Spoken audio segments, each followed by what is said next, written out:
Welcome to the Ultimate Raceway and round 5 of this Ultimate Championship. It's oval track action coming your way now, and we have got some great action here from V-Town. Young and old, no matter how old you are, no matter what sex you are, you can come and race in this Ultimate Raceway Challenge. All brought to you proudly by LSP Group. We start with the Sprint Series, and in this championship there's only 3 points at the top, and it's exceptionally close. But it's all about Jacques Roos closing down on Rolf Du Plessis, championship leader. My season's not too bad so far. We've got a fast car and I hope doing good as well, like the meeting before. Car feels good, so let's see what it does. I'm quite happy with the way my season's going. It's only my 3rd race in a sprint car, so it's phenomenal results. So yeah, I'm happy. My season is going very well. I'm leading the championships. There's quite good drivers here. Isak Spies himself is a very good driver with Marks, with Roos. So I think I'm very happy with the point situation. My car unfortunately is not right. So Isak bought me a spare car again. Thank you very much for that. And I think the crowd is good, the cars is good. We're going to put up a good show. We got some visitors tonight here, and I really think we're going to put up a good show. The sun sets, and as you can see with these sprint cars, they need a little bit of extra help to get them going. But once they're going, you've got between 750 and 900 horsepower to play with. And here at the Ultimate Raceway, we are in for some epic racing.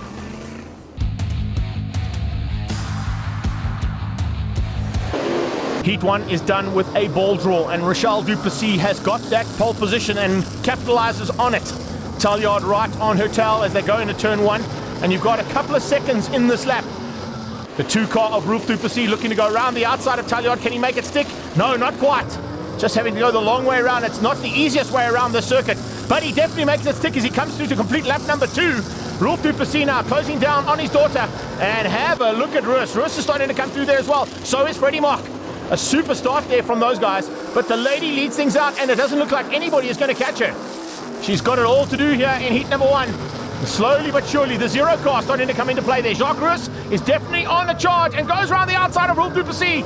Du Plessis has got no answer, had to come out of that. Remember, that's not his actual race car, that's a loan car, and Isak will be looking going, how does he make that car go so fast? It's in 3rd place right now, and Roos is now on the attack. He moves up to 2nd place and on to Rochelle's tail. They come across the start-finish stripe there. Oh, black and white flag for Rolf Du Plessis. He's in trouble. The COC's watching for probably ungentlemanly conduct out there. But that's what it's all about. Oh, around the outside, the 0 car is in it. Can he make that stick again? Yes, he can. Whoa, we got a new leader. Jacques Roos hits the front for the first time. Roos now leads out. Du Plessis are still 2 and 3, but it's Rochelle ahead of Rolfie. Rolfie's got some work to do. He wants to try and hang on to this championship lead, remember, but he's not in his actual race car. He's in a loan car.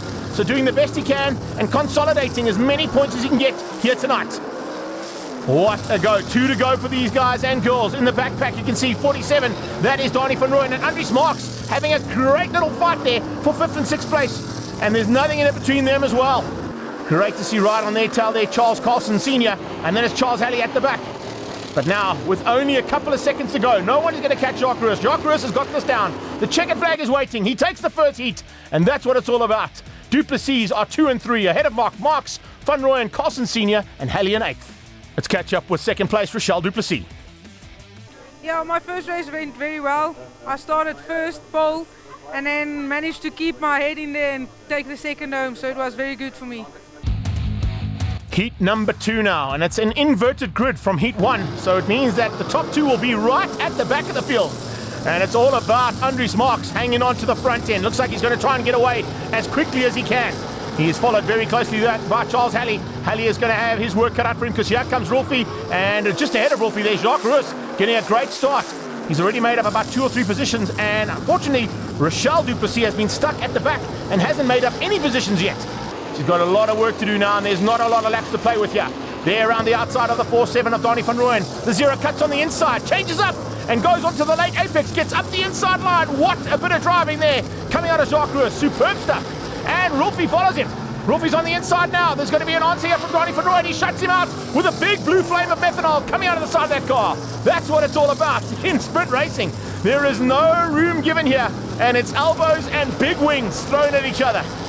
Absolutely amazing stuff. There you go. Oh, another look on the inside from Du Plessis. Can he make it stick this time? No, he can't. Just tucks in behind. He's going to have to hang tight and find a way through. The 21 car Freddie Mock hanging on for now, but he is under big pressure. Jacques Roos 1 second, and he's fighting hard for it. Hasn't found a way through just yet, but watch the different line. Going on the high side. He goes up high, and then he cuts back very late on the apex and blasts down, but he sees, oh, what a move there. Mock saw him coming and shut the door. Not going to give him any room. Freddie is having an absolute blinder here, trying to keep out the man who would like to take the championship lead here tonight, and if he does that, he might just do it. Around the outside of turn 1 and 2, 9 to 3 and 4. Ooh, it's tight between these two. Absolutely nothing. And they're nearly locking wheels. You don't want to do that in a sprint car. These things roll without even asking. Around the outside now. Can he make it stick? This time he's got it. He's got the middle line, and Mock gets it sideways. Mock gets it all wrong and opens up the door, and that you don't do when Jacques Roos is on your tail. That is second place now for Roos. He's got a long way up the road to try and catch the first man. I don't think he's going to be able to do that. We'll watch and see. Battle continuing here further back there. Rolf du Plessis taking on the 4-7 of Donnie van Rooyen. At the front, here comes Marks in the back markers. He squeezed past and got through on Rochelle. That's quite a turnaround there for the young lady. Second in the first, and now right at the back of the second heat. Marks has got no issues there, gets through relatively easy on both her and Hallie, and takes the checkered flag to take the win. A great win there for Andries Marks. Beats out Jacques Roos, who beats out Freddie Mock, hanging on ahead of Rolf du Plessis. Donnie van Rooyen in 5th place. Taljaard, Hallie and du Plessis, your top 8. The second race was good. I started 4th, and I had a bit of a strangle to get past, I think it's the old 95 car. Donnie is running the car now, but otherwise when I got past it, the car is doing good now. I got someone to help me set up the car now, and the car is very fast now. We've got exceptionally fast cars on track now, and it's now all according to the points that have been scored for the night, which means that Jacques Roos will be on pole, Andries Marks alongside him, and they go 1-2 into turn number 1 and 2. Right on their tail is the 2 car, and he's trying to force Mock into a very early mistake. Freddie hangs on for now. He's got that outside line, but look at Rolf du Plessis. Rolfie is all over the back of him and itching for a way past. Look at Jacques Roos, just large and in charge, getting away from everybody else. There doesn't seem to be an answer to the man out front. The 0 car is the car to beat. The battle continues for 3rd. Freddie Mock keeping Rolf du Plessis at bay for now. We saw and heard from Rolf how quick this car is. In a straight line, it's exceptional. He's battling a little bit with the handling through the turns. As I mentioned earlier on, it's not quite the race car that he's used to. So in a spare car, he's doing a great job to try and consolidate as many points as he can get. 47, Donnie van Rooyen taking on Rochelle. Rochelle having a magic run here in the 3rd heat, much better than in the 2nd. Whatever the issues are on the gremlins in that car, they've sorted them out. But as I say that, she starts to slow up. Oh, there's an opportunity. A big slide coming out of the 4-7 car of Donnie van Rooyen, and he got it all wrong. Not quite what he wanted there. So hopefully he can keep it all together, and Rochelle won't get through. The leader continues and just absolutely eating this field up. No answer from Andries Marks, although he's pushing just as hard. Marks is starting to slip and slide now. So probably the late evening is starting to have an effect on these big gumball tires on these massively powered motor vehicles. Oh, a spin! Oh, the leader just missing out. I think that was Donnie van Rooyen who got out of shape there. Yes, it is. Van Rooyen is completely out of shape, and yellow flags, full course caution. We have to wait and see what they're going to do now. He gets the checkered flag. They've called it. There were enough laps done to call the race, so that means Jacques Roos takes the win. He also gets 2nd place to Andries Marks, and Freddie Mock comes through for 3rd place ahead of Rolf du Plessis. Donnie van Rooyen, Rochelle du Plessis, and Charles Hallie down in 7th. Having a look at the way the points stand after this one, it's now all about Jacques Roos at the top. He's got a 3-point lead over Rolf du Plessis, so the two of them have swapped out. Hallie, although he didn't have a great night, hangs on to 3rd place ahead of Andries Marks, who's moved up nicely, and Quinton Simon, not yet tonight, has lost some ground. Join us after the break as we go into the hot rod sprints.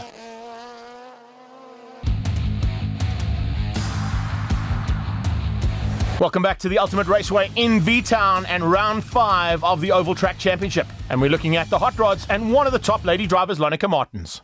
No, I'm not so happy with my season this far.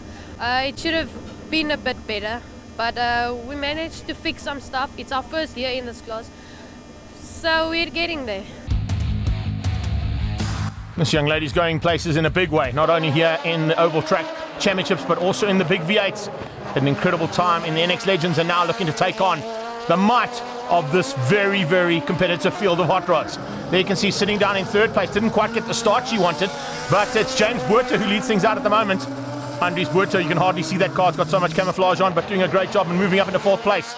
At the front end though, keep an eye on that battle. Lonica Martens trying to squeeze up the inside, looking to get through there on James Buerter. And that's a great bit of driving to just place that Corrado of hers on the inside line and just squeeze him out. Across the line, getting him to 2nd place now, looking to close in on the leader. Leader pulling away at the front end. Theo Brits doing a super job. And keep an eye out on Tolly Goosen. Tolly Goosen now looking to squeeze through up in the third. Great driving, using the exact same line as Lonica to find a way through there. James Buerta demoted down 2 positions in as many laps. Leader's been caught. Can he be passed? Oh, it's very, very close between those two. Theo Brits is in trouble. Are they going to find a way through? No, he has the door. Oh, he just shuts the door there nicely. Cousin doesn't find a way. But here we go, little squeeze and going through. Is it good enough? No, not yet. But oh yes, given a bit of room. He backs out of it and Brits unfortunately loses out. Lonica hits the front. We got a lady driver at the front end of this field and the ladies in the crowd are loving this. They're shouting loud. We've got 2 ladies in this field, in fact. Jacqueline Donation right at the back of the field, but doing a super job nonetheless. So we got a lady at the front and a lady at the back. And women in motorsport are now showing the boys the way around. There comes Donation. They're about to catch and pass her. She'll be getting a few blue flags just to warn her that the faster cars are coming. No worries at all. Round the outside with 3 laps to go. Lonica Martin's going to try and put the lady between herself and second place and does so. So with only a couple of meters to go, Lonica Martins has done it all right. She's going to get the full 20 points here. Checkered flag is out. Wins out over Theo Brits, who hangs on for second. Tolly Goosen in third. Then it's James Buerta ahead of Andries de Prieur. Then Willem Swanepoel and Jacqueline Donation in 7th place with 14 points. Heading straight into heat number 2 now. Can Tolly Goosen do anything about Lonica Martins? He'll be starting at the front, and he goes side by side with her. And look at the pressure being applied by Andries de Prieur this time. He goes on the inside, trying to squeeze out, can't find a way through. They go line astern into 3 and 4. Oh, very close between these guys and girls. But at the front end, it is 4 cars fighting for a potential top of the podium. Right now, Tolly hanging on, only just ahead of Lonica Martins. De Prieur just falling by the wayside ever so slightly. It's about a car length back there, and a car length is a mile when you launch such a short little oval with such a short lap to play in.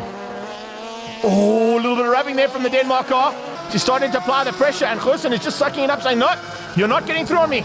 I'm not going to make this car easy to pass. I'm going to make it as wide as a V8 sprint car. 4th place, hanging on for now. 7th is James Buerta. Behind him, Theo Brits. Brits didn't get the start he wanted, sitting down in 5th place, but the battle continues between 1 and 2 as they come round for another lap. There you can see, all of a sudden, Theo Brits starting to close in, but I don't think he's going to be enough time. Brits was fighting for the lead, remember, in the first heat. And a little bit of smoke coming out of James now. I wonder if there's a problem on that car.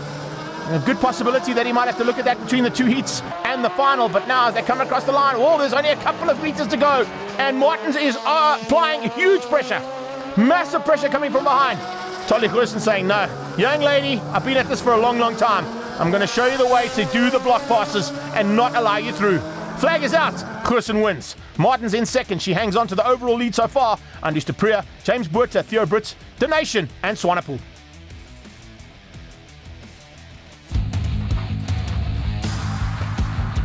Heat 3 now, and it's Lonica Martins who should be on pole and is on the inside. If she can just keep that inside line and force Tolly wide, exactly what he did to her in the second heat is what she needs to do to him now in the final.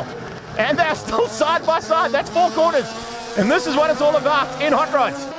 I've got 2 cars just behind them, line astern, but it's still side by side for 1 and 2. Tolly Goosen trying to apply pressure. In fact, he's run a little bit wide there. That might open up the door for Brits. Brits going to try and get him. No, doesn't get through this time. Has a look though. There's a big set of wheels being thrown up the inside of that number 10 car, and Goosen realizes that. Andries de Prieur trying to capitalize on the fact that Brits is fighting so hard, he might miss the car behind him. And in fact, if you can see that car with so much camouflage, you probably will miss it. Here they come now, 4 of them, absolutely nothing in it. As they cross the line, there's less than a second between those 4 cars. Andries Marks, the most dangerous man right now, as he looks on the inside of Brits. Can he make it stick? Yes, he can. He's squeezing Brits to the high side and towards the wall, but Brits comes back at him and puts him on the inside of the circuit. Sparks flying and hangs on to 3rd. Oh, this is going to get real now. There's only a couple of laps to go, and the 4 of them have not given any inch.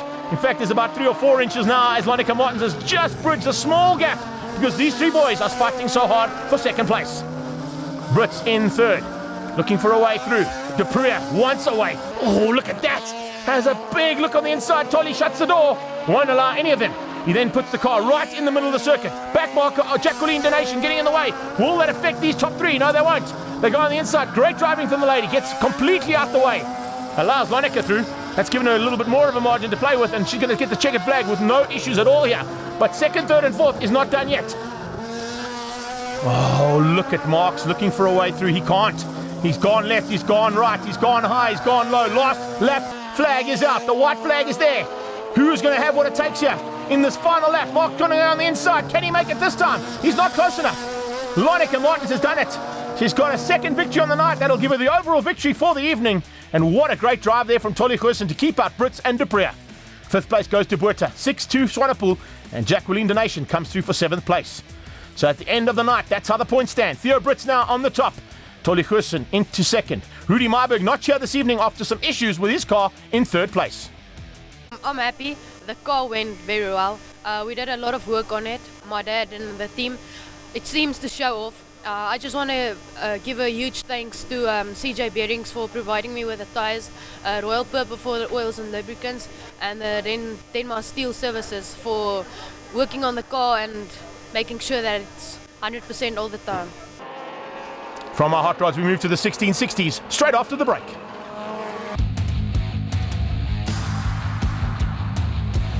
Welcome back to V-Town, the ultimate raceway, and round 5 of the Oval Track Championship. In the 1660s, the first heat went to Johan Ludik ahead of Bridges and Du Plessis. Now going straight into heat number 2 now. Let's see what's going to happen. Will things change up at the front end?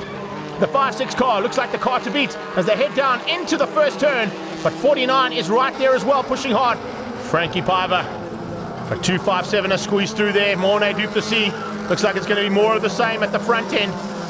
9-6 car. Oh, look how tight it is between these guys. Oh, out of shape. Piver getting on the grass. Oh, you don't want to be doing that. Not in a 1660. These little space frames have got hardly any inch and any room to make a mistake. And if you make a mistake on your own, it's going to be a costly one. 256, Johan Ludik battling to get through the traffic. Hasn't found a way through just yet. Look at him having to go high and low to try and find a way through in the Gemsbok auto machine. As he comes up on that 194, Darby Faree trying to keep him out. Can't do it. He gets up eventually and gets through. So the 2 silver cars at the back slowly but surely making their way to the front end. But the leaders are getting away. No one is going to catch Albert Bridges by the looks of things because the battles are continuing through this field. Here you got Tierney Alberts hanging on. No wing on that car. He's decided that he'll probably get a little bit more top line and front end speed if he can just keep it going without the wing. The 9-6 car just ahead there pushing hard. You can see just how hard he's having to work. So Jacobs is, but have a look just behind there. A big move from the 256. Johan Ludik eventually squeezing through now, looking to get onto Cyril Jacobs' tail and make it 1 position higher. So Bridges, Du Plessis, they're at the front. Will we see Ludik get through to 3rd place and make it another top 3 finish between those very, very competitive 1660s? Jacobs looks, if he had a rearview mirror, into that rearview mirror and sees 3 Oh, Jacobs! Well, commentators curse there. He's on the infield and out of this one. I think he might have got a little nudge there. We'll wait and see. Further back, look at this little battle. This is super to see. All of a sudden, Frankie Piver's back in the front end and fighting hard. And he's out there with the 45 car, Heinz Steenkamp, the Jetta. Look at that Jetta, working exceptionally hard to keep out the space frame behind. It's Volkswagen products in the house here, and they are absolutely lit coming into these turns. Front-wheel drive might not be the right idea to go through these things, that's for sure. A rear-wheel drive car is certainly a lot better. But look and see as the white flag comes out, we got 1 to go for the leader, and he's right there with the Jetta. He's in that bunch. Wow, I don't think he's going to worry about it too much. He's probably going to just try and squeeze past Piver if he can. And he just can. Flag is about to come out there, and it's all about Albert Bridges, but the Jetta's going to beat him across the line. Checkered flag on standby. There it is. Albert Bridges just behind the Jetta, winning out over Mornay Du Plessis, Johan Ludik. And then it was Tierney Alberts, Darby Faree, Heinz Steenkamp, Frankie Piver, and Christoph Oosthuizen at the back. Straight into the final heat here of 1660s. We've seen it all night long. Bridges, Ludik, and Du Plessis, and that's exactly who's at the front end again. Who is going to have what it takes to beat these boys out today? It's definitely not going to be that man. Whoa, completely out of shape and not the way to start the day. Oh, the night's racing there. Christoph Oosthuizen just out of shape completely. Comes back on track and probably come back on track as the leaders come round. There you can see, continuing at the front end. Bridges trying to keep out the 2 very quick cars behind him. You can see Ludik and Du Plessis, well, they're not going to give any room here and not give any inch when it comes to fighting for 2nd and 3rd place. They'd like to be at the front end. And if they continue fighting like they are, they're actually going to slow each other down. Bridges will use that. He'll keep looking back and saying, well, have they lost some ground? Yes, they have. 256, 257, they run numerical order, but not quite the way that I'm sure the 257 Mornay Du Plessis wants to be. He'd like to be ahead. Silver Dream Racer taking on the yellow peril then. Oh man, that yellow car is looking dangerous. He has a big look every single time they get to, it's not really a braking point because they just come off the throttle and then climb back on it again. But you can see every now and again he has to hit the brake because he's being forced by the blocking maneuvers that are happening there. Coming up on that back marker now. That's our first lap spinner. This might help out Mornay du Plessis. It might hinder him though.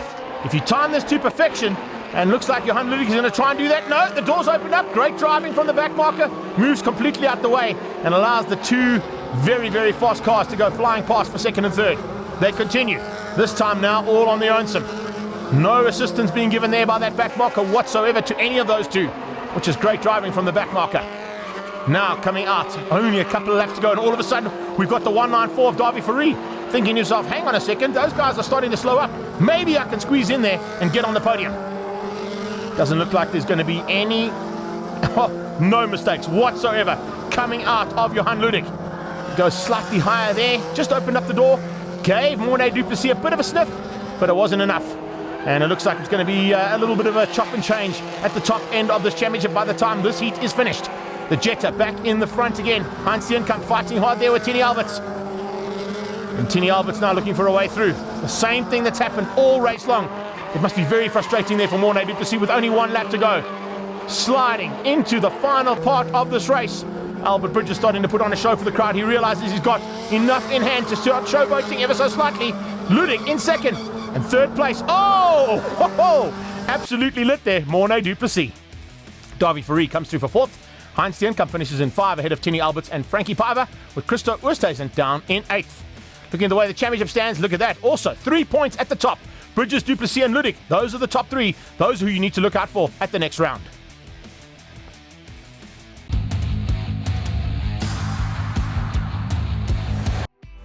Thanks for joining us for all the action from the Ultimate Raceway in V-Town. Remember to put this into your diaries. The 29th of July, round 6, here at the Ultimate Raceway. We hope to see you there and bring you some more action from this incredible championship.